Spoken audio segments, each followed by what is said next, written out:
What made you go to that? Go to it that first time? That was my roommate. Guy I was living with in college. He was very heavy into anime, and we hit it off immediately. And he was like, "We're on this thing, ASEN, Anime Central." Mm-hmm. They probably still do it. I don't know. I haven't been since, but it was fun. Yeah, it was fun. I love the cosplay. But him and his girl, they hooked up these amazing costumes. I couldn't tell you. I think they were from an anime called Gantz. I think it was. I don't know what that. You might want to talk to Ty about that. Yeah, probably. That might be a Ty thing. I didn't even know he was in anime like that. He's been the one getting me into anime more. Yeah, I don't really watch a lot of it anymore. I'm one of the people that don't nobody like. I know Dragon Ball Z. Yeah. I know Yu Yu Hakusho. I know everything that was on the Toonami block when I was a kid. Mm-hmm. But that's considered basic now. Yeah, they're just like, you don't watch none with no tentacles in it? I'm like, nah, not really. I don't. This is not your thing? Yeah, I was like, I'm squeamish a little bit. I'm afraid of octopuses. Octopi, however you say it. Is it octopi? I think it's octopi. Octopi. Yeah. Well, we met at We Got Jokes, what was it, a month ago? Second City about a month ago, I was like, he's really funny. Oh, thank you. I want to talk to him more. And then you ended up at Negro Movie Night? Yeah, we had, that was a whole bunch of fun. I think we collectively watched about 20 minutes of that movie. Yeah, I don't know what the fuck happened to that movie. We were just talking crazy. I'm like, if you wanted to get together just to talk crazy, we could do that. Right, but it feels like the movie adds there's like a reason. Yeah, the movie drove the conversation. Because what did you say? We was talking about like tall tees back in the 2000s. You was like, y'all was wearing the Shockers. We had the Shockers of the Pro Club. And we was all like, no. And then you're like, no, I'm going to Google it. And he pulled up tall tees and we was like, yeah. Slang is funny, man. Yeah, it's weird how from state to state and like city to city, people have a different approach to their slang and their styles. Yeah. Which I feel like is going away because of the internet. Yeah, everybody's talking the same. Gen Z slang escapes me a little bit right now too. Yeah, I'm starting to lose. I realize I'm not as cool as I used to be. Did you used to be like the cool? You seem like it. You seem like you used to be the cool guy in like high school. I was a nerd. Really? I was a nerd. I was the kid. I was, that one black dude who used to practice the Kamehameha and sat at the table with like all the Hmong dudes playing card games. Yeah. If you ever wonder what happened to him, then he became Ton. Yeah, at least I was one of them. I wasn't cool in high school, man. I wasn't. That's real surprising. Just like your vibe. You know what I mean? I mean, I thought I was cool, but internally. I mean, in that era when we was in high school, you had to be so gangster, man. This is wearing do-rags out the house with the back untied, white tees. Like we all dressed like Allen Iverson everywhere we went. Did you get the braids? I wanted braids so bad. Yeah. I was scared to grow my hair out in high school. I was still trying to get waves. My hair won't wave. It won't? Mm-mm. Feels like I'm sure if you put the effort into it. Nah, I don't know what it like. If it gets real thick, it'll start to wave. But then, like, you wolfing, you cut the thick hair off, and there's supposed to be waves under there. I only had waves on top of the thick hair, so I would have a wavy high top. Yeah. And it just didn't. I looked like Bart Simpson. It was bad, man. Yeah, maybe just stick with the locks. That's what the move is. Yeah, I'm going back to the locks. Okay. That's coming back. I miss my Killmonger locks. Yeah. It's messed up now because they're mainstream now. Yeah, I saw the with the Miles Morales. He had the Dookie Killmongers. He's had like every hairstyle I've had since like 2007. I saw the Spider-Man, Miles Morales, Spider-Man 2, and like they all look like me. Growing up, I got mad. I'm like, can I sue these people? Just different eras. They're like, this Ton guy's got some different styles we'll take. But now the Killmonger, like that's like the default black dude haircut in anime and video games now. Whereas I was the first dude to see, like 2018, I saw Black Panther, and I was like, I'm gonna do that with my hair. Yeah. And like I was like the first one in Milwaukee to do that. Like I was the only dude in Milwaukee walking around with Killmonger locks. And then I cut them off, and now when I grow them back, everyone's gonna be like, "Oh, you trying to be like Miles Morales?" I'm like, I don't even got that game. I got an Xbox. I can't even play it. Yo, so before we started, I asked you a few things. The thing that stuck out to me the most was that you were an intern in the Senate. It's true. Okay, can you break that? What the fuck? How did that happen? Yeah. I had an uncle. Well, I have an uncle. I shouldn't say had. He's still here. Shout out to Unc. My uncle's working in D.C. and he's the embodiment of the power of networking. My uncle, he knows a lot of people in a lot of places, and it was my freshman year of college, and he's like, hey man, send me like a resume, and be ready to answer your phone. I'm trying to hook something up. And I'm like, okay. I don't even know what it is.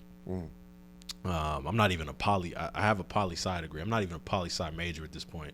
I'm still studying psychology. I was a psych major at first. And later that day, I'm getting a call from, people in the Senate office, senatorial aides. How old were you? I was like 18. Okay. I was 18. Okay. Yeah. So this is like 07. Okay. 07.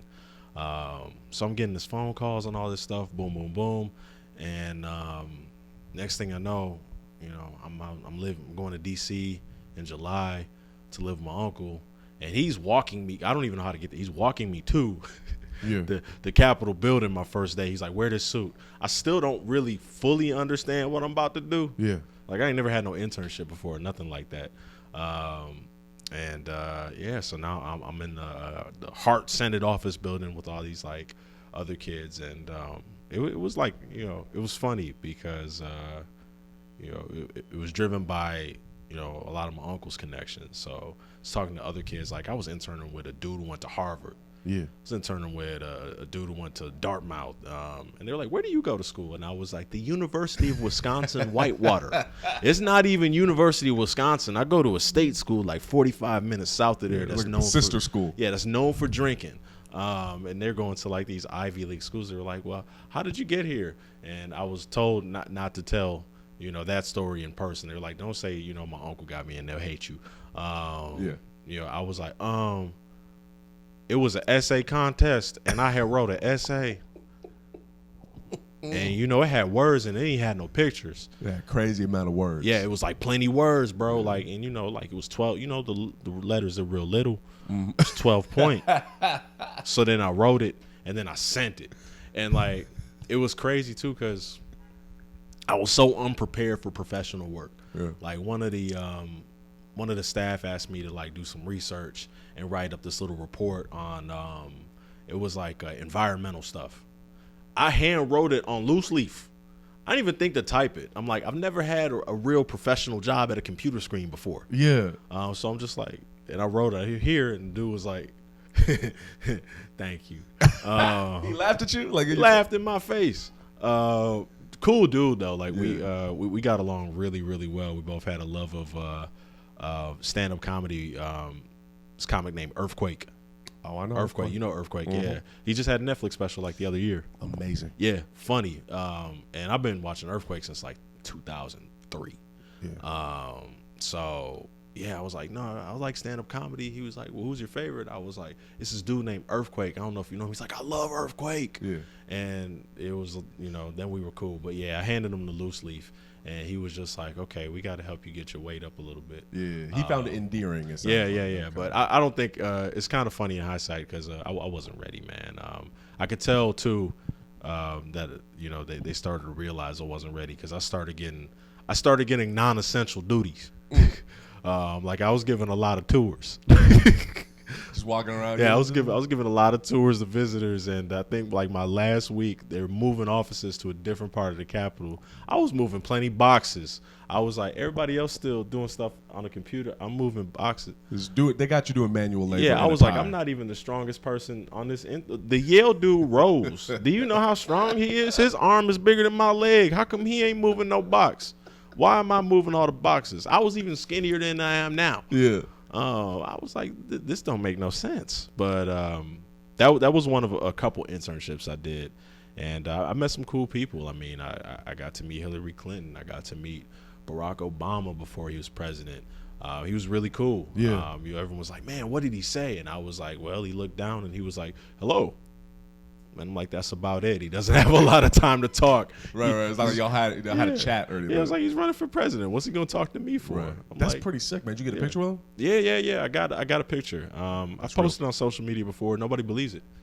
Well, they think you photoshopped it? Yeah. But this is like before Photoshop was even good. Right. and it's crazy too because you can. It's a website called like Legistorm, like LEGI Storm, where they list if you ever worked in like I don't know how many, maybe all of them, maybe most branches of government, and you got paid. You're on this website, and it's saying exactly how much money you made. I can't even cap. It was paid internship I was doing, and I'm on there so I can point like, hey, I was in there. Like I had the United States Senate. They got their own bank.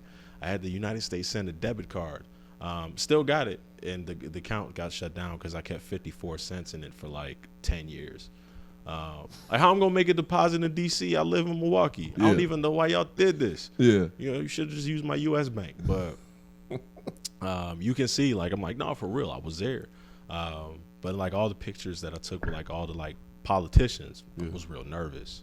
So I got, you know, the jail pose, your arms crossed in front of you, my shoulders around it. I'm just like, because like I don't like, I'm like just I don't want to say nothing crazy in front of these people. Like it was like out of your element. Yeah, I was very out of my element, but it was a good experience.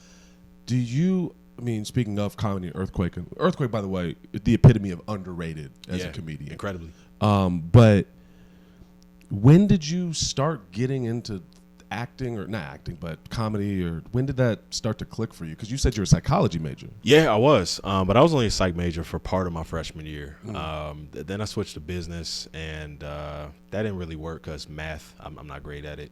And then I fell into political science. I thought I wanted to go to law school at the time. I didn't really. Was it the law school sounded cool? It sounded like I wanted to make lawyer money, but I had no interest in the law. Right. You know, I quickly discovered that. But my best friend was really into, you know, the whole legal studies thing. We were like the only black dudes in our classes, so we got real tight. And he was just like, yo, man, you can do this. And I was like, maybe I can. And then by the end of senior year, it was hard, man. It was like it was like a come to Jesus moment. We were chilling one day, and I just turned to him. I was like, hey, man, I got something to tell you. And he was like, what? I was like, I don't really want to go to law school. He was like, with your grades, you can't. I knew that. And I was like, okay, so as long as you know. That's like when someone comes out as gay and it's like, nigga, we know. Yeah. Like I was like, it was a build up. He was looking at me like, what you about to tell me? And I was like, no, I just don't want to. He was like, you can't go. Yeah. Like, how you hating from outside the club? But comedy, I lost a bet. Okay. Yeah, you know, it's funny because comedians, you know, you go to open mics. Yeah. And there's always that one jerk who lost a fantasy football bet or a sports bet, and he goes up there. His friends are in the crowd. They're going to laugh at everything he says, but he's not very good. I was that guy, you know. And you weren't very good? But I just happened to be pretty good my first time. It was crazy. It was this, still in Milwaukee, I was at this amateur comedy competition they had at the Comedy Cafe. It's not around anymore. But once a month they have like this amateur night, and I lost. It was 2014. It was Seahawks, Broncos. Okay. I thought the Broncos were gonna win. Yeah. The Seahawks murdered them. Remember, this is the year I shouldn't have bet against the Seahawks because remember, this is the year Richard Sherman was getting criticized and Marshawn Lynch was, you know, I'm just here so I don't get fined. If you're gonna reference football to me, I'm not the guy. Okay, you're not a football guy. I'm not a sports guy. Okay. The only sports recently have been fighting sports. Got you. Which we'll get into. But. Okay, yeah, we'll get there. But yeah, this is, you know, that Super Bowl, 2014 or so. Oh, so it was a Super Bowl. Yeah. Okay. So, you know, I just bet straight with a couple coworkers. No point spread or nothing. I was the only one stupid enough to say the wrong team was gonna win. Okay. Because I hadn't really been paying attention to too many teams. And at first it was, you know, I had a number of options. It was like, you got to come to work in a wig and a dress. And I'm like, I really, really don't want to do that. Yeah. You want to keep your job. Yeah, I'm like, you know, I mean, my boss probably, and you would have been like, It's very progressive of the boss. Yeah, well, all right. Well, still pick up the phone.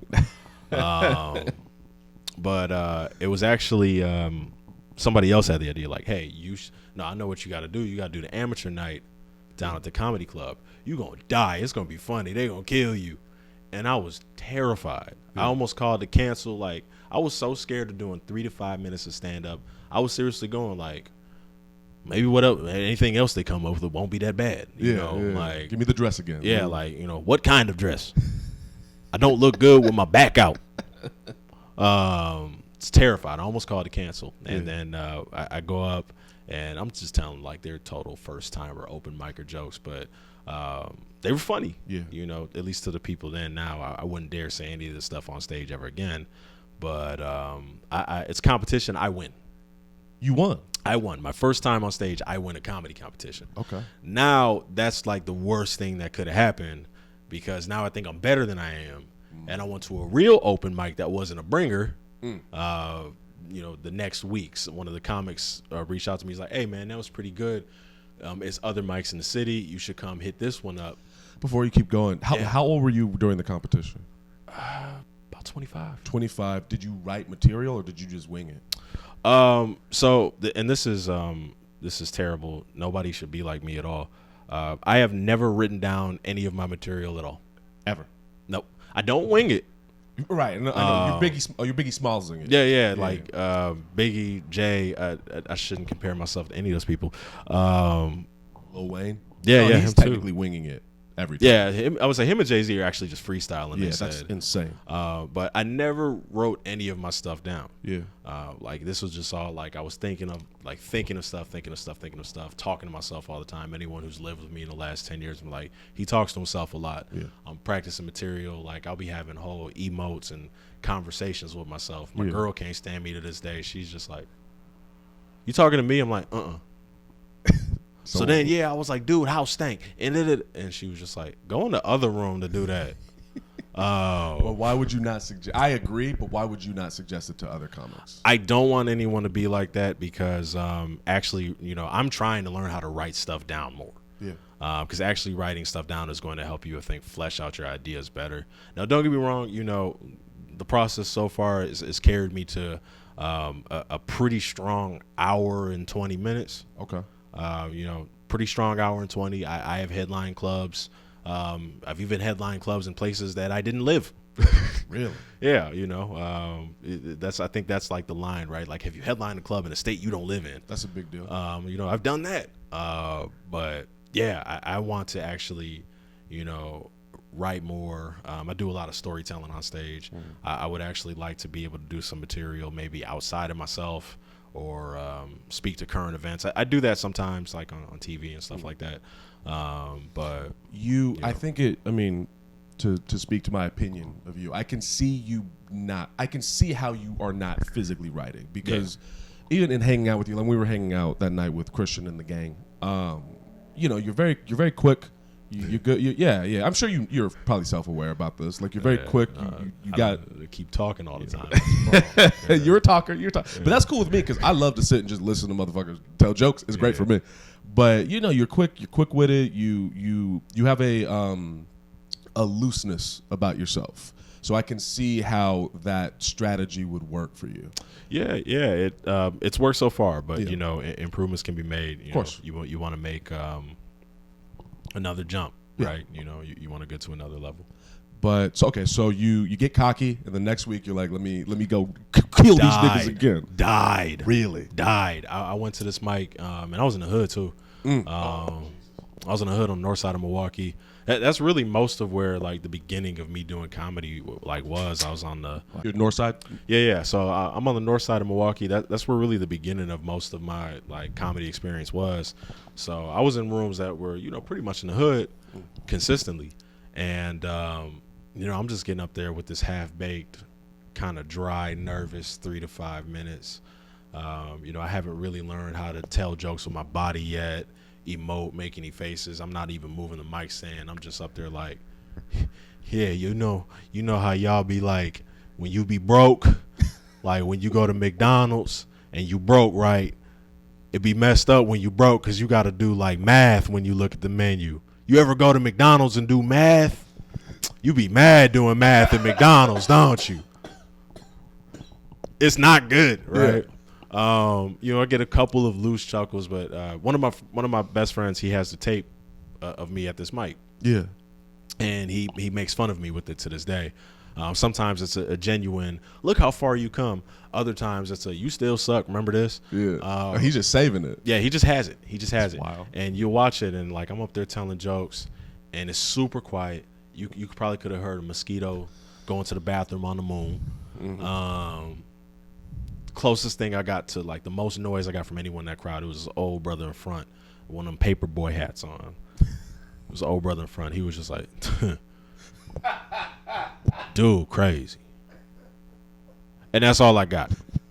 That's all I got. So then the host comes up and he's like, hey, y'all, that's my little cousin. He a Make-A-Wish kid, and this was his wish. Don't worry, he ain't going to be back.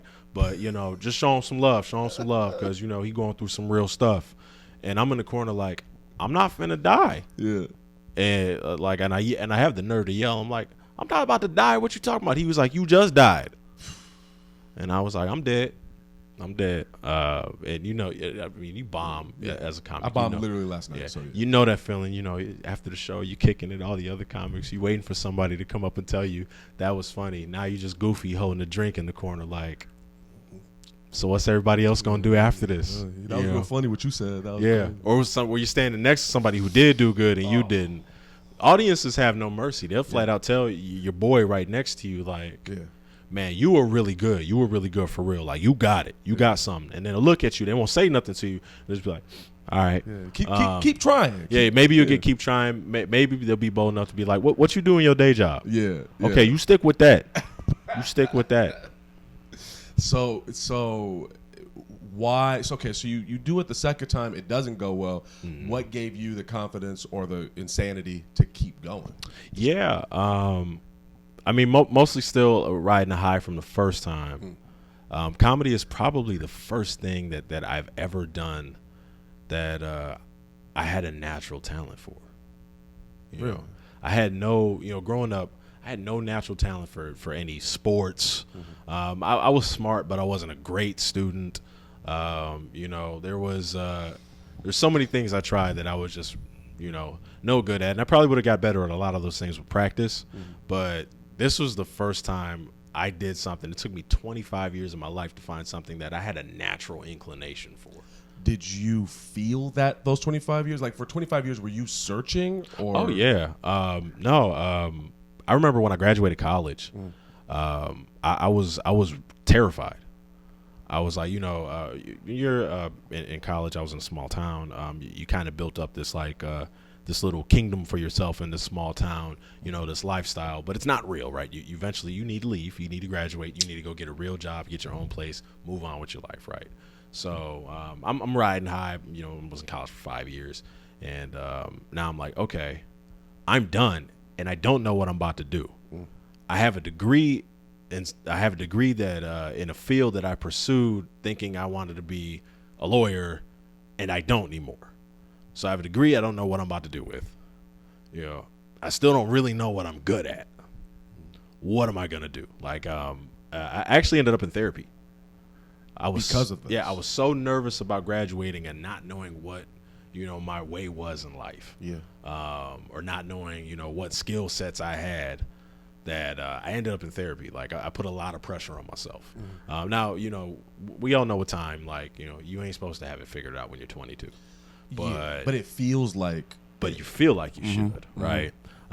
Which is like the most asinine thing when it comes to asking sophomores in college to pick a major. Yeah. Like, hey, you, 19-year-old kid, what do you think you want to do for the rest of your life? Right. Like, that's crazy. Why do we do that, right? Or even junior year, 20-year-olds. What do you think you want to do for the rest of your life? It's still insane. It's not in that immediate time block of your life. It's crazy to ask that kind of question, but you feel like you should. So I have no idea what I'm gonna do. Like, I got this degree. Maybe I'll go work at Target. I don't know, right? So I was in therapy. I was an RA in college, and I had my last meeting. Snitch? I was not a snitch. Okay. I wasn't a great RA. Okay. You were a cool RA. Yeah. My first floor meeting was like, I'm going to keep it real with you guys. I graduate this year. I really just wanted my own room. I'm not even going to be around as much as I'm supposed to. Don't break anything. Don't hurt each other. Don't drink in front of me. Yeah. And, they respected that. Now, the RAs that had my residents the next year, they were like, your residents are totally out of control. What did you used to do with them? I'm like, I didn't. You didn't do nothing. We had a mutual understanding. No, I'm just trying to graduate. I want my own room. Yeah. My girl's coming this weekend. You better not lock yourself out. So no, I wasn't a snitch. Yeah. But it was like I was like the RA version of Denzel in Training Day. Like, you want to go to jail or you want to go home. That's right? Brilliant. Yeah. I'm glad no one died that Yeah, year. yeah, nobody died. But I had good relationships with them. But I'm having my last like kind of year-end meeting with the hall director, and she's like, we're gonna miss you. It was great having you on the staff. She's a really great lady, and I broke down crying when she asked me like, so what do you think you're gonna do? And Because of anxiety? I was like, I don't know. Yeah. Like I really don't know. Like I was like, I didn't really, I'm about to go back to Milwaukee. I have no idea what I'm going to do there.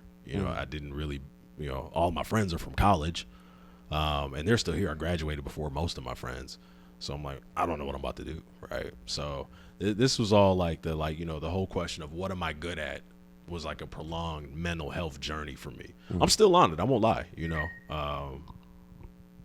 can go, yeah. Yeah. Still on it. Absolutely. Still finding my way, but I know I've got time now. That's the difference. Yeah. But, what, you're 33? 35. 35. Yeah.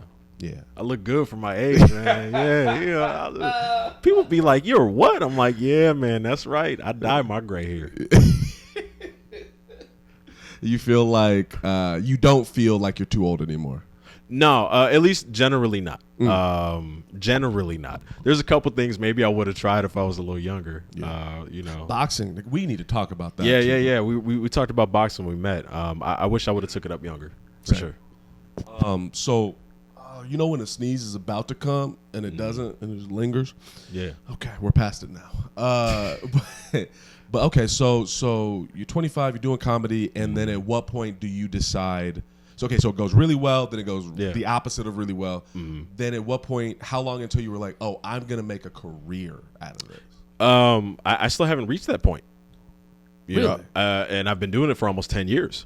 But you don't feel like at this point you are doing it to make a career? I flip flop. Okay. I'll be honest with you. I've done some really cool stuff. I have. Yeah. I've hit some milestones. I mean, I have active TV credits. That's good. Yeah. I've done theater shows. I've done colleges. I've done corporate shows. I've done headlined outside of Milwaukee. Yeah, I've done club work in a few different states. This leads me to ask, why the fuck wouldn't you go all in? I don't know. Like I said, I flip flop on it. Okay. Sometimes it's like, ooh, I want to be the road dog. I want to go to clubs. I want to do this, and this every weekend. Other times, like, man, I really just want to have a kid and get me a Kango hat and barbecue. Really? Yeah, I want to do the old black dad thing too. That's weirdly sweet and sentimental. That's different. Yeah, no, I have black Air Force Ones on. Don't get it confused. And I'm barefoot, so we have a different. Yeah, like he ain't even got no shoes on. Like, there's actually a lot of savagery in this room right now. But so yeah, what is the appeal of the? There's the obvious appeal of being the road dog and the comedian. Yeah. But what is the appeal of being the family man? Family man, man, having a family is a beautiful thing. It is. I don't have any kids. I have a stepson. So that's right. Yeah, he's really cool. He's off in college. The same one I went to, actually. He's doing his thing. And hopefully he doesn't have an existential crisis 3 years from now. But fingers crossed. Yeah, I hope not. But he knows what he likes to do for fun. That helps. But I'd like to have a kid, man. It's. So I grew up in Milwaukee. I'm living, in the city.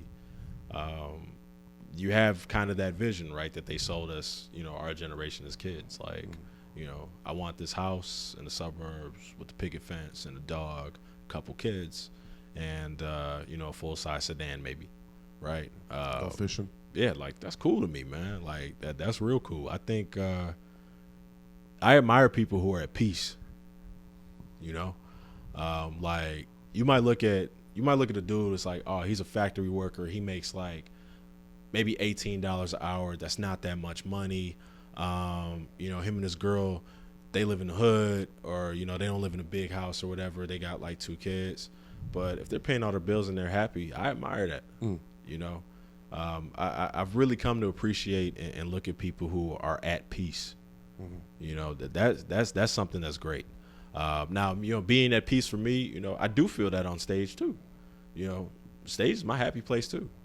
You can, anybody who's known me long enough says, like, you can see it in your face, like you're up there like, this is my house, like. But alternatively too, man, doing kind of the dad thing in quotation marks, like one of the best times of my life. I hosted Christmas Eve in my house for the first time. You hosted Christmas Eve? I hosted. My mama came to my family for That's Christmas an old Eve. black man thing. Okay. Yeah. I cooked steaks. I made mac and cheese with the lobster in it. I think we had, I had a red velvet cake by myself. I didn't know that nobody else liked it except me. How y'all don't like red velvet cake? Red velvet is delicious. It's delicious. Something's wrong with everybody who came to Christmas Eve except me. Yeah. But, like, I had my mama over. Like, we opening gifts. I'm like, and we're doing this at my house. And, I cooked for the whole family. I was like, dang, you put your foot in this. I had an apron on, bro. Yeah? Like. Yeah, I Heart Dad? Or was it some shit like that? No, it was my girl. She had these Christmas aprons. Oh. Yeah, it was ugly. Yeah. It was really ugly. That's perfect. I was both embarrassed and touched, but that was dope to me. You know what I mean? Like, I'll probably never quit doing stand-up, I imagine. Yeah. We'll see what happens, but I'll probably never quit. But if I never made it big in quotation marks, and, we could probably talk for 2 hours about what making it looks like. Nobody really knows anymore in the social media and era. But, if I never made it big, but I'm still living a good life, I'll be all right with that. Like if hypothetical, you are paying your bills, and you're taking care of your family that you envision through stand-up. That seems like the perfect marriage. You don't need to be famous. Yeah, that would be dope. Now, the trouble with the road dog, club every weekend lifestyle is you're not around for your family a lot. Right. At least not on the weekends. I don't imagine how much, engagement a touring comic has, like, during the week. Right. There's not a lot of hot Tuesday nights at comedy clubs. Yeah, you know what I mean? But I had this conversation. I was featuring for this cat named Clint Coley. Mm-hmm. It's a Philly dude. He's on TV. It's like the Spades World Series, I think. Get the fuck. There's a Spades World Series? There's a Spades World Series. How many people get stabbed during the Spades World Series? None, because it's on camera. But you would think so. Yeah, I would imagine. But yeah, me and him were like in the green room, like chopping it up. And this is before like I moved to Chicago. He was like, man, you did, him and his manager's guy, like, you did pretty good out there. Like, you sure you want to stay in Milwaukee? You don't want to move? And I was like, maybe not. And they're like, really? I'm like, look, dog, like, I don't even want to be famous. And they were both like, that's real. Like, I'm like, I have no interest in it. Yeah. If I could be a guy that features for somebody big and make it a good living off of that, I'll be cool with that. Yeah. I don't, and I think a lot of people have that perception of stand-up where it's like, oh, you're trying to be this generation's Cat Williams, Kevin Hart, whoever the one guy of the decade is. That's not going to happen for anybody but that one person. Right. And sometimes that one person sticks around a real long time. Arguably, it's still Kevin Hart, probably. Yeah, you can make that argument. Yeah. Maybe Dave because he came back. Dave because he came back. Yeah. But it only happens for one person at a time. You have a much, much higher chance of being Spank. Yeah. Spank is the guy opens for Kevin Hart. Mm-hmm. You can be him. You can be Earthquake if you want. You can be Earthquake. That's a great career to me. That's an amazing career. The best, but underground the best. Ooh. Yeah, like that's dope. So I could go either way. I don't think I'll ever quit, but although I've been doing more on social media lately. Okay. Once I got out of the headspace of I need to do this because I need followers, because nobody will book me without followers. And I got more into the space of I'm just gonna post stuff when I feel like posting it, and if y'all like it, y'all like it. I started to have fun. Okay, I have a few things to say. First thing is you are a contradiction in how you speak. You in that this is not an insult, though it sounds like it. Yeah. You are the quietest, loudest dude I've ever you talk a lot, but you're very soft spoken in how you speak. I'm sure you get that a lot, but yeah, people tell me to speak up, but but I can turn up the volume when I'm editing. It's all good. But you. Something I admire about you, and I think you will. How do I put this into words? That mentality that you have is a mentality that I think leads to success. There's a point where you have to let go, and it sounds like you've let go. And through doing that, you do get booked. You do headline out of state. You do get shows. You are somebody, from what I can tell, that is fairly likable, doesn't cause no problems. Yeah. And I think your mentality is what is getting you there. And I think that's a really good. I look forward to your journey, seeing where you go. I appreciate that, man. Yeah. You can say we got to do more shows together. That was fun too. Yeah. That was my first time ever going to Second City, actually. Yeah. How did it feel? It was great. I didn't even kind of put it together in my head that's where it was going to be until like I look at the thing again to post it. I'm like, oh, we at the Second City, and I didn't know who was who. I knew who Ty was because he's made fun of me on social media for years. But what did he say? What did Ty say? Ty has you know Ty. He has all the light skin jokes in the world. That's fair.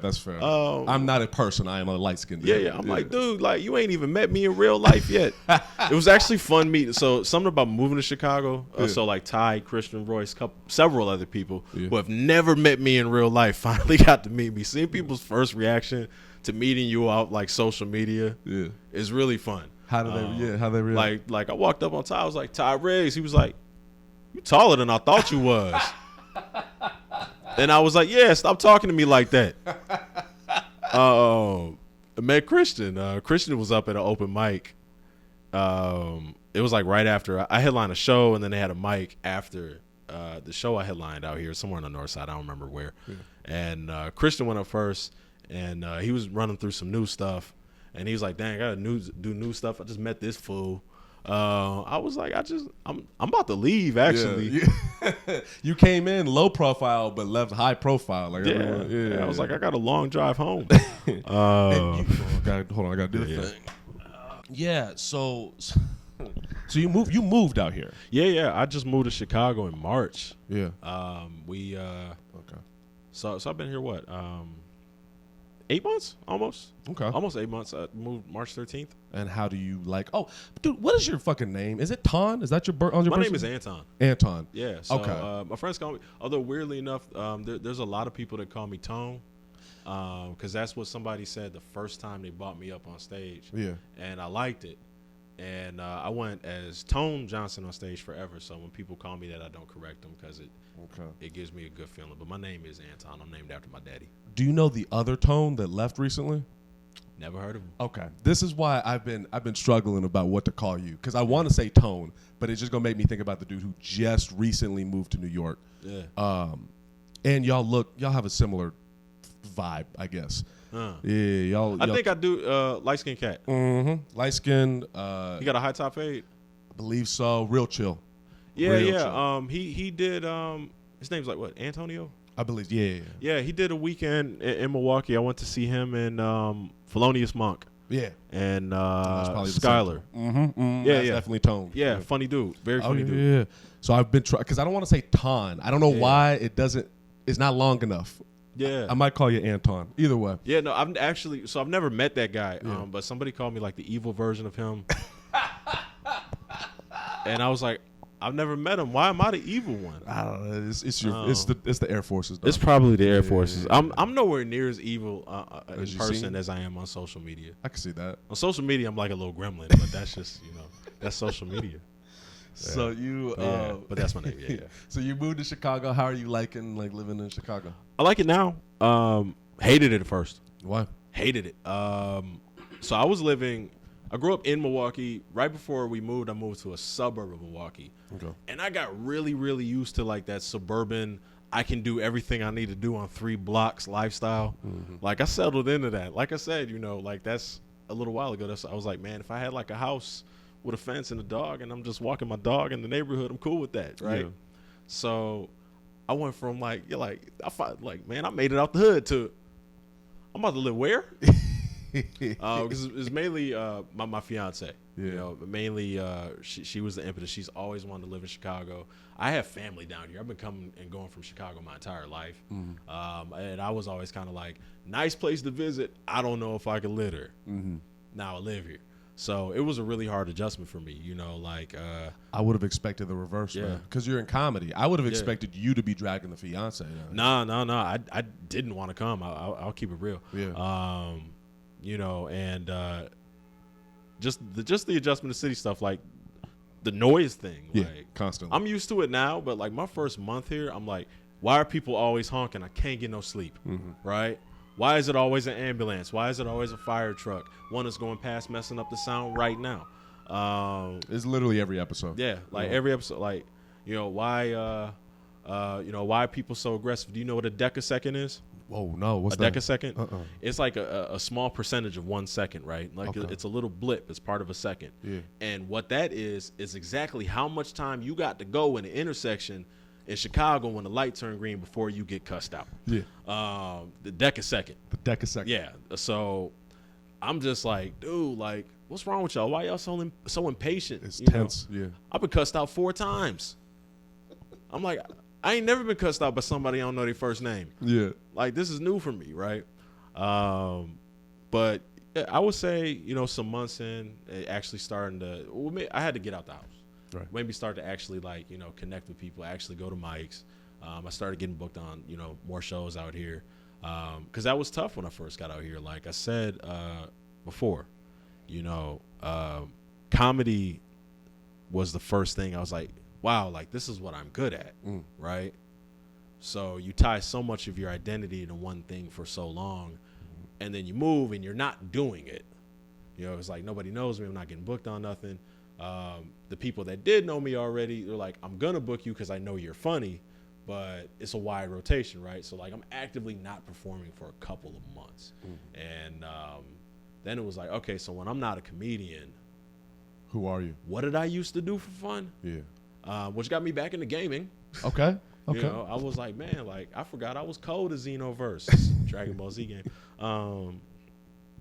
But that was a really rough transition. So, man, I was depressed my first few months here, like, straight up. Although the food helps. The food is amazing. You will die. Get obese out here. From Chicago food. Not just get obese. You can actually kill yourself. Like, it's the grease. No, well, you're posting this on social media. You can unalive yourself with Chicago food. But the sheer amount of, I mean, I love grease, fried food, cheese. My diet is horrendous. Yeah. This whole city is an enabler. Like, when I leave here, I'm going to get, like, crab cakes. You're gonna get real. You're gonna become that dad, man. You're gonna be there. Dude, I can't wait until my stomach gets round. Cause, you know, when black dudes turn, like, I think it's like 45, it all falls apart. You get a Bluetooth piece and one of those Kango hats in the mail. And one of them things, you know, them hard brushes they clean the grill with? Yeah. You get one of those. It's a care package for becoming. It's in your back pocket at all times. An older black man, like, just out of nowhere, you know how to make barbecue sauce. Like, you wake up on your 45th birthday and you're just like, baby, I'm gonna make a run real quick. Where you going? It's your birthday. I gotta get some open pit. Like, you're gonna reach your final form in 10 years. Yeah, though. it's like, yeah, you evolve. You go, your uncle powers manifest. Yeah. You know, and then just and you get those shoes, the slippers, like the comfy slippers, the Rockports. You're grilling in the Rockports, and you got the Bluetooth piece in. People don't even call them Bluetooth, but you got it in. Because it's, you know, it's like a neural uplink for old black dudes. Like, old black dudes are cyborgs. Because you get this in, like, I'm dead serious right now. I know you are, and that's what's. This is your dream right now. Yeah. I see a twinkle in your eye. I'm so I get so happy thinking about barbecue. Like, I can't wait to, like, I told you before, like, I want to be that dude. Like, I want to be turning to, like, you know, my kids or my nephews or my mama and them being like, them ribs tender like I boiled them, ain't it? That meat falling off the bone. I ain't boiled them ribs. You think I boiled them ribs. I ain't boiled them ribs. I can't wait to be that guy. What does your stepson think about you? He probably thinks I'm weird. He probably thinks I'm weird. Well, his mom's a comedian too, so he's used to that. Is she a comic? Yeah. She's a comic. Do I know this person? I don't think you've met her yet. Okay. She's new-ish to it. She's been doing it a couple years. Does she want to do it professionally too? I don't know. Okay. You know, she's an amazing storyteller. She's a writer. She does like live. She wants to do like live literature, live storytelling. I think more so than just the sheer stand up. Yeah. Truth be told, I mean, I joke that I'm like, I don't want you to be like me. Yeah. Like you don't need to be 10 toes down into this lifestyle. It's almost like you talk like, you know, like you're an addict or you're gang banging or something like that. You're just like, I don't want like this life for you. Yeah, you have options. I don't want this life for you. But like just the high highs and the lows I've been through in almost 10 years of stand up. Unless she really wants to, I would rather she forego that. You know. Because I've been through some stuff, you know, doing this. It's been fun, but I've been through some stuff, right? Yeah. But she's a comic too, so he's used to the silliness. Yeah, he's used to people, you know, speaking in tags. You know, he's probably just like, okay, whatever. Yeah. I don't think he's ever seen any of my footage. He's never been to a show. I'm okay with that. Yeah. Would you be nervous if he ended up showing up? No, because I don't really tell any jokes about him. Okay. That's very respectful. I actually like that. Yeah. Generally, like, I probably shouldn't even tell this truth, but I don't really care. Generally, when I say I'm like a person that I'm talking about on stage, I'm really talking about somebody else. Yeah. I'm just applying that to some like a different person, maybe to make the story flow better. Like, I have a nephew, I have a niece, I have little cousins, I have a godson. The actions of any one of those people can be attributed to any one of those people. Right. You know, instead of just going through the gymnastics of being like, okay, so my cousin Rita's son's stepsister, she said. You just like, make a shortcut to the joke. Yeah, I'm just like, yeah, so my niece did this. Yeah. You know. It's easier. But yeah, I try not to do that. The thing I really started to connect with you with when we were hanging out at Negro movie night was boxing. Yeah. As soon as you were, I don't know how it got brought up, the fighting stuff. Yeah. So this is Aaron. I mean, Aaron can tell you himself too. We just got into this segue. It was like 6 of us got in a segue about fighting people. Yeah. We had a whole 30, 40 minutes about we had fights. a whole unit, and we were watching a funny movie. We should have been enjoying ourselves and laughing, but Kid and Play will always be in our hearts. Yeah. We didn't watch that movie, but yeah, we just started talking about fighting, getting stomped out. Yeah. And then we started talking because you were talking about jiu-jitsu. Yeah, that's right. You talking about jiu-jitsu? Speaking of which, I got it after this. Oh, really? Okay, yeah. So you're talking about jiu-jitsu. And you're saying you want to your standing game, striking, all that fun stuff. And I was like, I can't do what you do, but I've been boxing. That's right. And you know, we've been talking about that, and we'll link up and do the. I would love to do the bag and pad work. I mean, you know, I am by no means, you know, a boxer.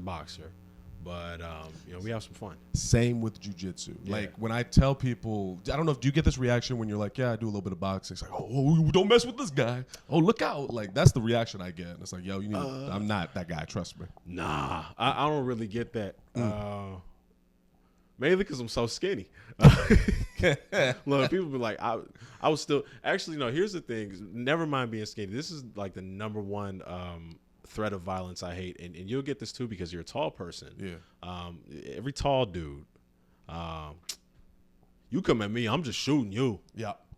Oh my God. Why do people say that? That's all Ty says to me. Yeah. That's I think I don't know. Like, oh, you get mad at me, like, man, I'm just gonna shoot you. I'm like, what? Why do I gotta die? Remember? Okay, I keep bringing this shit up. You remember the end of Friday? Yeah. You live to fight another day. Live. Yeah. It's like what happened to that? I feel like that was an era that needs to come back when you just fight like a man, lose, get up, and you can clean yourself off and move on. Like the internet, people can film you, and now it's and we talked about that. We night did. Too. You know, I think fight videos, World Star ruined are what changed the landscape of like conduct in the street. Where it was like, all right, maybe you got stomped out back in the day, but people if they weren't there, only heard about it. Right. It becomes legend. You know, at least you can still lie. Yeah. You're like, man, first of all, they jumped me. Maybe they didn't, but you can say they jumped you. Yeah. Whereas now, you know, starting with the World Star era, now it's like not only did you get knocked out, it's in the cloud. And a lot of people on thisis50.com watched it. It's a lot of kids in New York with really big fitted hats on, going like, "Yo, B dog fell over, bro. Yo, words of mother, come look at this dude. He ain't got no hands, bro. His knuckle game is not right." Yo, what got you into? It was exercise, right? It got you into it. Boxing. Yeah. I was. This is. That's another my thing. late Old 20s. black men all know how to fight. That's good. That's that you're true. getting The ready old for man that. strength. I'm telling you, it's part of the package. Uh-huh. You get it from the Bluetooth piece. Yeah. Late 20s. I was in decent shape in my early 20s, actually. Yeah. Yeah, I really was. But by my late 20s, I wasn't anymore. I went to the doctor, and I had a really stressful job. I had the worst eating habits. I was working like split shifts. Also, old black man shit. Yeah. So like, my health was messed up. You could ask. My mother would probably never forget, because I just so happened to listen to a voicemail from a doctor in front of her on speaker. I didn't do it on purpose, but Mom and I were together, and she heard I had a cholesterol test, and like my cholesterol was like 2.5, almost 3 times over in the heart attack range. I was doing bad. Yeah. I was breathing funny. My chest was hurting. I passed out one day. Just in the middle of the day. Yeah. Thankfully, not in the middle of the day. We were. I was at the crib. Okay. But I was laid out on the kitchen floor. I passed out. Was people were home? Yeah. We were. So at this point, when that happened, anyway. Yeah. I was living with my mother, and she found me on the kitchen floor. Damn. Yeah, I was coming to by the time she was walking up, but that happened, right? And later in life, in my early 30s, I found out I actually have a heart defect. So I really got to pay attention anyway. But you're about to go get this food as soon as the. But I'm still gonna go eat unhealthy stuff. I exercise. I don't eat unhealthy. All right, okay, I promise. all right. And I only drink water. All right. Look, there's a lot of black sea moss. I think when we got together that one, I had most of one beer. Yeah. Yeah. Yeah, you didn't really. I was on those Cheeto puffs though. Yeah. Like almost hardly anyone who knows me has ever even seen me drunk. Like I'm actually surprisingly health conscious despite a couple of bad habits. We all got our vices. But yeah, so I'm like, all right, I'm in really bad. I'm a living testament that just because you're thin, you're not healthy, right? I got to get in the gym. I got to do better. So first I joined Planet Fitness, a judgment-free zone. I got turned off. Is that the tagline? The judgment-free zone? That's their tagline. That's cute. I got turned off to them because they had pizza. They had pizza night, like my second week there. Hold on, no. I've never been to a Planet Fitness. Yeah. How the fuck does that work? Like you walk in and they give you they pizza? They straight up had, I couldn't tell you what kind of pizza it was. It wasn't like Pizza Hut or Domino's or anything that you would know when you see it. But it's pizza. It's probably a local chain. But they had pizza in the gym. And they always had candy in the gym. Every gym has candy. You need sugar when you work out sometimes. I get that. Okay. But, like a lot of people work and say like, hey, eat you some sweet tarts if you start to get lightheaded, or maybe you have a blood sugar thing. But they straight up had pizza for people that were in there that night. That makes me mad for some reason. And as a guy who's like, all right, I started going to the gym because I got to work on my cardiovascular health. Yeah. And I come to the gym, and the first thing that I see is something I really, really like to eat. Yeah. I'm not on a diet, but I shouldn't be eating because I can eat this whole pizza, and nobody in here is gonna check me. Maybe this isn't it. Yeah. So I started boxing at this little gym, and then I did take a little break, and I got back into it in the pandemic, and I haven't stopped since. I go to Title down on the South Loop now.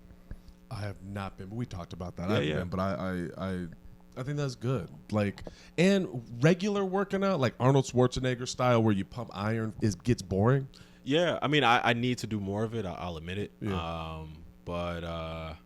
Yeah. That's not or just running on a treadmill doesn't appeal to me at all. Mm-hmm. Like I actually hate to jog. People are like, oh, like I love the bike trails, I love to run. I'm like, I don't like you'll maybe get me on a divvy bike a couple times a year, maybe, and that's if I got somewhere to go. It's about efficiency to get to a place. like my girl likes to jog and ride bikes. She has to like drag me out the house for that. But boxing, like, okay, you know, 1, 2, 3, 4, slip, roll, you know, all that kind of stuff. It resonates. It's practical. Practical is another word. Yeah. To me, it's like I've been getting really into things that I describe as human, like tangible shit. Like fighting, obviously, feels very human. Getting into drawing feels human. I like those pictures they'll showing you. Like I have a whole photo album from disposable cameras, just because I'm like paranoid about technology. I'm like, if there's all this shit in the cloud, who knows what they're gonna do to it or edit it?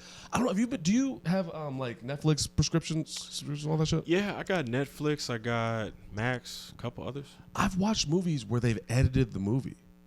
Where like I've rewatched it and I'm like, this wasn't what it was in 1997. You did some shit and I can tell. Yeah, they changed it. Yeah, and I don't know. It rubs me the wrong way. But I like there's certain like cinematic production tropes and things like that I like to, when I notice, it makes me feel good. Hold on a second. Yeah, I was like, there's certain like cinematic and production tropes that when I notice it's kind of fun. I don't know. You ever been on TV Tropes, the website? TV Tropes. It's really entertaining. Like there's like certain and they all have like their own like names, but like certain conventions that they can apply across a lot of different works. Okay, so like on a sitcom, the classic episode where someone has 2 dates and they got to run back and forth and change. There could be that, or like character archetypes, like the jerk with a heart of gold. Yeah, you know, or you know, the Betty and Veronica situation. Betty is, you know, the good-natured girl who really likes the protagonist, but Veronica is the one that really don't want the protagonist at all, you know, and he ain't even, you know, they're not even compatible, but Veronica's cold. Yeah. And, you know, like Laura and Myra. And it's Family Matters. Okay, so Family Matters, Steve Urkel. Yeah. He had these 2 girls. He was obsessed with Laura, who's the daughter of the main family. And there's this girl named Myra at the school who really liked him and was like obsessed with him. Yeah. Laura didn't even like him, and he spent the whole show chasing Laura. Honestly, all these love stories on TV and movies are very toxic. Love and Basketball is the worst relationship movie I ever seen. Well, isn't that because like conflict is just it's entertaining to watch? Yeah, like just watch people fuck up. Yeah, I mean, don't get me wrong. Like a movie about a healthy relationship would make you mad. If we just saw like a loving, well-adjusted couple in a movie, we'd be in the theater like this. I know he cheating. I know she cheating. Just projecting all your feelings onto them. You have to find something because you know we have to hate intrinsically. You're just like, okay, but your kids don't respect you. I bet your car don't start. Like you have to find something. Like usually the relationship is the easiest one. Do you feel? I mean, you must. Do you feel pretty happy in your relationship? It seems like. Oh man, I love my fiance. That's awesome. Yeah, I mean, it helps because we're getting married. Yeah, I'd hope so. Yeah. Do you get worried about like getting married and it changing, or do you think it's gonna be fine? Like, no, I don't. Yeah. I'll be honest with you. I truly feel like I'm with the person that I'm supposed to be. That's good. I'm supposed to be with, rather. You know, I think, and you know, maybe this is it for other married people. Maybe it's not. Because I was in the street. I was in the street. We're light skinned. Yeah, I realized I was about 6'3" and light skinned. Eventually, I did. So you know, I had some fun in my 20s. Yeah. You know, well, I think that's part of it. It's probably why you're comfortable where you are now. Yeah. Like to when I see people that are like 18 getting married, I'm like, yo. Yeah. Slow down. That would scare me, absolutely. But yeah, you know. And I don't believe that you can get it out of your system per se. I really don't, actually. But you think you can mature it out of your system? Yeah, or you can get tired of it maybe, because being single is exhausting. You know, when you run, especially in the dating app era, I've had very little experience with it. You know, my soul is drained. It's bad for your soul. Like you're just running around, like man, like I was at a point where I was like, I'm forgetting what conversations I had with who. And I'm not like saying that as a flex, like, ooh, I got so many matches. Anybody can get that many matches. If you say that to like Christian Royce, he'll get mad at you. Okay. Sorry. I said some shit like that to him. Yeah. He's like, no, nigga, because you tall and sexy. And it's like, that's Look, all right. like, Like, come on. Like, I mean, I'm tall too, but I'm built like Mr. Burns, and honestly, generally pretty curmudgeonly before, the afternoon. Yeah. But, I know what you're saying. Yeah, you get sick of it. Yeah. And I just, we met, we were going strong for a while, and I just remember that the realization of, like, I don't want to be with nobody else. I think I should start saving up for a ring. Wow. Yeah, so I'm happy to be getting married, man. Lord help all of you that are still out here, swiping right and left. I hope that personally. I hope never again. Take it personally. This is it's really like this is a sincere, well wish for you. Thank you. I don't want you in that for too much longer because it don't mean nothing. I'm trying. My dating preferences are unconventional. Yeah. I want like a triad. You want a triad? And then you look so confused. I'm very confused. Yeah, I'm the one with no shoes on. Let's explain. Yeah. Triad's 3 people in one relationship. Oh, okay. So a throuple. Okay, yeah. I know a guy in a throuple. Yeah. How's he doing with it? They're very happy. Yeah. I don't judge. I don't think I could personally do it. Yeah. It's not for everybody, but for me, I've tried. So like that feeling you've described, yeah, I've felt that, and I would try to be like, okay, I'm gonna do it, and then every time it would fall to pieces, and I realized like that. I hate using the word polyamory because at this point, it's become it's like using the word woke now. It doesn't mean the same shit. It doesn't anymore. mean anything. Yeah. But I realized like, like a tribe makes sense to me. I was talking to these 2 girls, and we were all hanging out, and I was explaining like even outside of sex, because that's what everyone is picturing. Outside of that, I was like, no, it just makes sense to me. Maybe I shouldn't get enough love growing up. I don't know, but it just makes sense to me. And we would all hang out, and I was so happy. Yeah, just hanging out with in that situation just made sense. Yeah. No, I think we're healthy. I mean, healthy communication, a mutual understanding. Yeah. Really lay it out and let them know what it is. I don't see why that's a negative at all. People get weird, man. People get real weird about it when I believe it. I mean, me personally, I think I think I would be tuned in my head of the balancing act of being in a relationship with 2 women, like. All right, your gift costs this much, so your gift needs to cost this much too. Yeah. Or whose date night was it? Yeah. Why don't we all just go to Cheesecake Factory? I don't care what the internet said. I like cheesecake. Come on. Is this what it's like being in your apartment and in your house? Like you just talking to yourself, just like this? Yeah, this is it. Like I talk to my dog. I'm so lonely. No, it's not for everybody. It's not. But it makes sense to me, and so I've been, that thing I said about. Okay, let's rewind. Get ready. You remember when I said I admired the headspace that you were in? Mm-hmm. So first, I've been trying to. I used to say jealous or envious. I've been replacing that word with admire now. That's really cool. Thank you. It's baby steps on self-improvement. And I'm feeling that for myself as of recent. Like I'm because of it, I'm getting booked more and things. Like there's not this pick me energy. There's not this anxiety. This like I want something so bad that it's turning people off. And within that same logic, I'm just trying to be me, and toes out is me apparently. So yeah. Hey, it's a wonderful thing to be yourself. Yeah. I think, especially, the quote is attributed to Bernie Mac, I think, but I don't know if he said it. I got to remember the exact context, I guess. But one of the hardest things for a black man to do is be an individual. Why do you think it's harder for us? I don't 100% think that. Because we're in a different era now. Sure, and that sounds like an old school. Yeah. Now, I would have 100% agreed with that when I was growing up. Yeah, for sure. Like think about the parties in high school. We all had the same thing on. We all had the exact same outfit on. You got invited to parties? Call it a shocker or a tall tee. Sure, yeah. Whatever you have. Like everyone has on the same uniform. Yeah. Right. The same rapper outfit.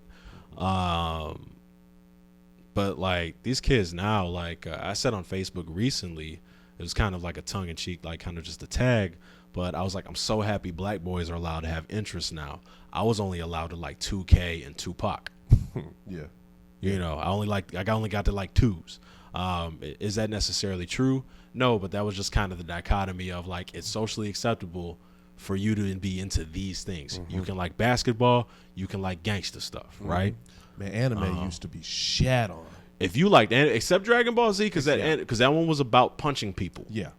But you can't watch no. You're like, bro, like people look at you crazy. Like it's so crazy. Like you're in high school, you are still a child. Yeah. You're a child in high school, and people still look at you crazy. Like, dog, you still watch cartoons? Yeah. Like we are technically kids. Yeah. Can't even drive at 15. Yeah. Like. No, like I remember somebody like I was getting clowned at a lunch table once, and I was like, nobody at this lunch table can drive a car, vote, buy cigarettes, or alcohol. What else am I supposed to be doing?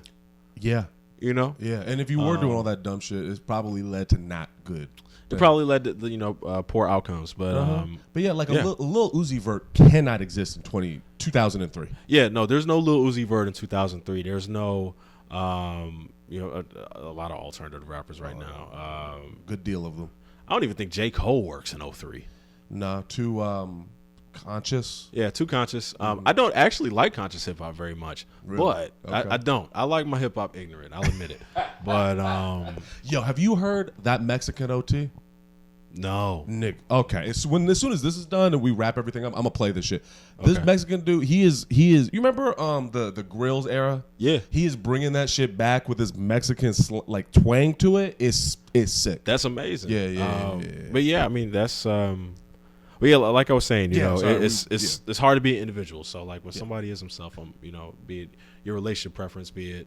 Your style of dress, whatever you want to do, cool. Do you think? As long as you're not hurting nobody. Yeah, that's where I'm at as well. And finding a big part of it before we wrap up, because I do have one more question for you. But finding other black men to be around has been like a goal of mine. So like when we do poker night or hang out and not watch the movie like that. Yeah. That's important for me. That was real cool when we all got together the other week, because it was just like I was like, oh, like y'all y'all smell like me. Wait, what does that even mean? Y'all musty. I'm kidding. I found my kinfolk. I'm kidding. Aaron is not musty. I'm not musty either. I smell like Sauvage Dior like every other light-skinned dude since 2022. But you ready for your last question? Yeah. Okay. So this is my favorite part. I'm not invited to poker no more. No, you can't come back no more, dog. Yeah. No, so the camera's gonna be you 5 years from now. You can say whatever you want to yourself 5 years from now. So you'll be 40, you'll be almost at your final form. Okay. You can say whatever you want. And I can say whatever I want to my 35-year-old self. Or tell my 40-year-old self something. Yeah, telling to your 40-year-old self something. Okay.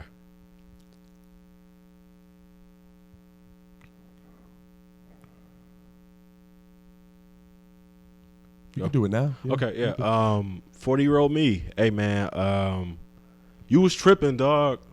It turned out okay. Really, it did. I don't know when the Bluetooth headset is coming, but I wouldn't wear it if I was you. You ain't even supposed to. We don't even do that anymore. I don't even know what kind of phone you got. Chances are, knowing us, it's not a current phone. Because I still have an iPhone 11, and I think the 16, 17, or 18 came out this week. So you probably will still have an iPhone 11 when the 22 is coming out in your time. But no Bluetooth piece. Don't do that. And, I hope that you stop wearing black all the time, man. Both mom and she better be our wife.